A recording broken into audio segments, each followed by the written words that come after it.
Hello there, it's time for another book. I think today's day 11. We're going to read a book called Christmas Oranges. Christmas Oranges. This is a good one. I like this. Beautiful illustrations. Christmas Oranges. There's this one.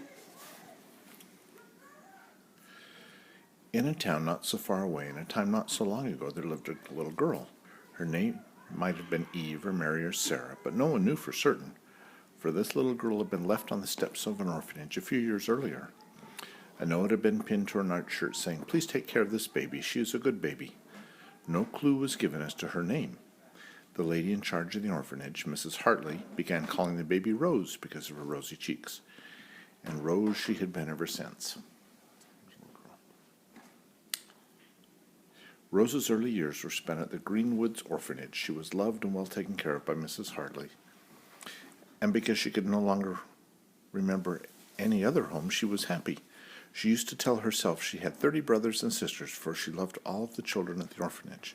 Sometimes they had disagreements and arguments, as brothers and sisters do, but they still cared for each other.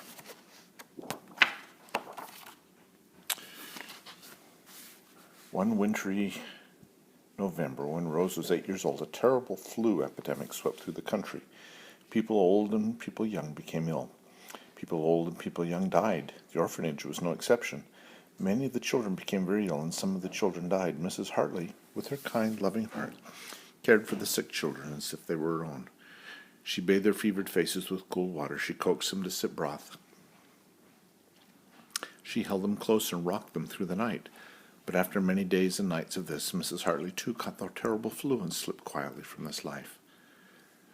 With her death came the closing of Greenwoods Orphanage. Mrs. Hartley had no children to carry on her work, and the townspeople felt they were too poor to take on the added burden of the orphanage. It was decided that the children would be sent to live at another institution throughout the country.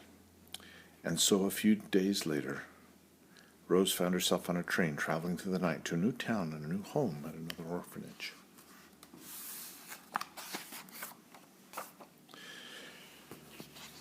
It doesn't look very inviting, does it? As Rose timidly stepped through the doors of Iron Gates Orphanage, she could not help feeling scared and disappointed. Her new home was nothing like the one she was used to. Instead of warm, soft blankets on the beds, there were scratchy gray ones. Instead of hand-stitched rugs in the halls, there were bare floors. Instead of kind, loving Mrs. Hartley to care for the children, there was stern, strict Mr. Crampton to run the orphanage. Instead of 30 familiar friends smiling at her, there were 30 strangers staring at her. "Silence," Mr. Crampton ordered before marching forward to give Rose a disapproving, inspecting look. Turning to the other children, he said, "This is Rose. See that she understands the rules of Iron Gates Orphanage. Emily, take her to her sleeping room and then show her the chores she will be expected to do. The rest of you, go back to your duties." A young girl about Rose's age beckoned for Rose to follow her. They walked silently to the end of the hall and just as quietly climbed the stairs. Once they had started down the hallway and could no longer be seen from the entry, Emily leaned over to whisper quietly to Rose, "I'm glad you're here. I'm 10. How old are you?"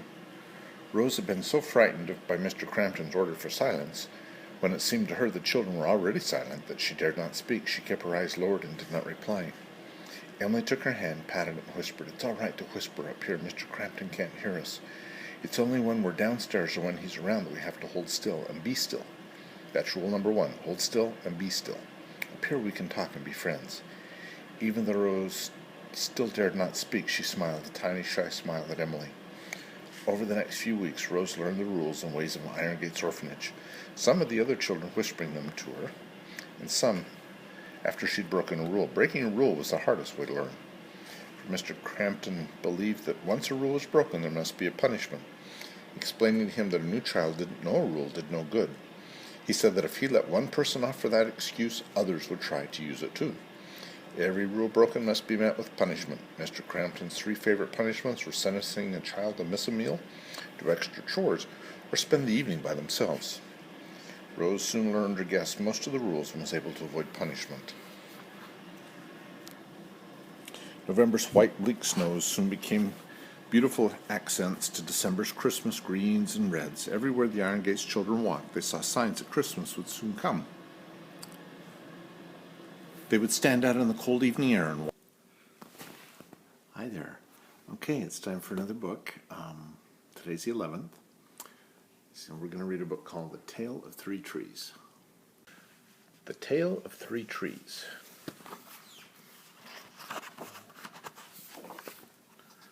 A traditional folk tale. The dedication. Okay. Once upon a mountain top, three little trees stood and dreamed of what they wanted to become when they grew up.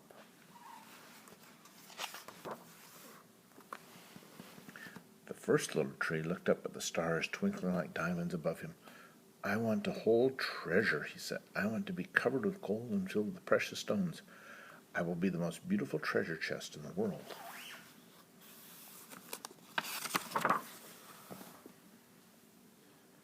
The second little tree looked out at the small stream trickling by on its way to the ocean. "I want to be a strong sailing ship," he said. "I want to travel mighty waters and carry powerful kings. I will be the strongest ship in the world."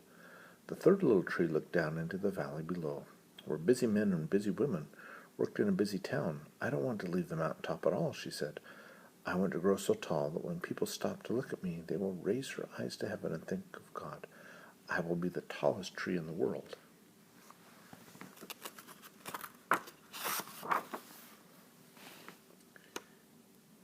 Years passed, the rains came, the sun shone, and the little trees grew tall. One day, three woodcutters climbed the mountain.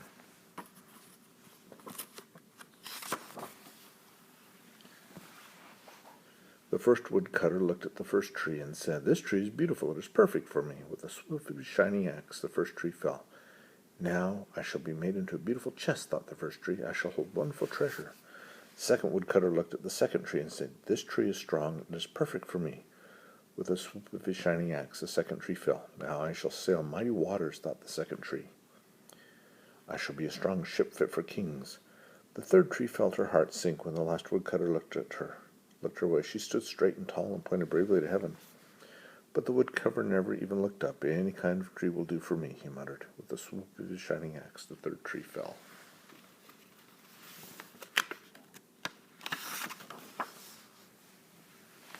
The first tree rejoiced when the woodcutter brought him to a carpenter's shop, but the busy carpenter was not thinking about treasure chest. Instead, his work-worn hands fashioned the tree into a feed box for animals. The once beautiful tree was not covered with gold or filled with treasure. He was coated with sawdust and filled with hay for hungry farm animals.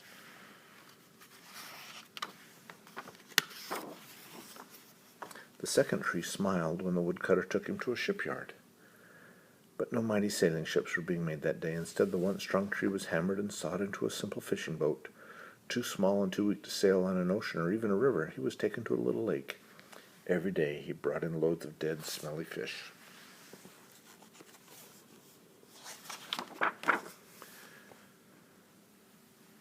The third tree was confused when the woodcutter cut her into strong beams and left her in the lumberyard. What happened? The once tall tree wondered. All he ever wanted to do was stay on the mountaintop and point to God.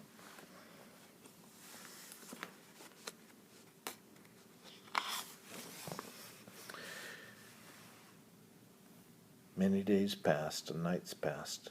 The three trees nearly forgot their dreams, but one night golden starlight poured over the first tree as a young woman placed her newborn baby in the feed box. "I wish I could make a cradle for him," her husband whispered. The mother squeezed his hand and smiled as the starlight shone on the smooth and sturdy wood. "This manger is beautiful," she said, and suddenly the first tree knew he was holding the greatest treasure in the world.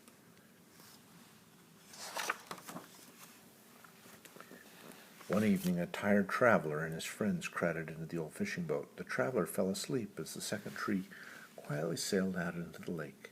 Soon a thundering, thrashing storm arose. The little tree shuddered. He knew he did not have the strength to carry so many passengers safely through the wind and rain. The tired man awakened. He stood up, stretched out his hand, and said, "Peace." The storm stopped as quickly as it had begun, and suddenly the second tree knew she was carrying the King of heaven and earth.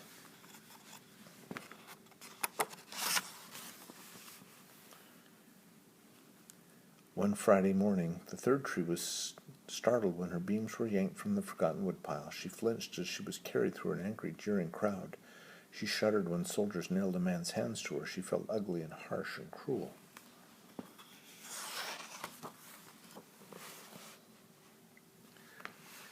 But on Sunday morning, when the sun rose and the earth trembled with joy beneath her, the third tree knew that God's love had changed everything. It had made the first tree beautiful. It had made the second tree strong. And every time people thought of the third tree, they would think of God.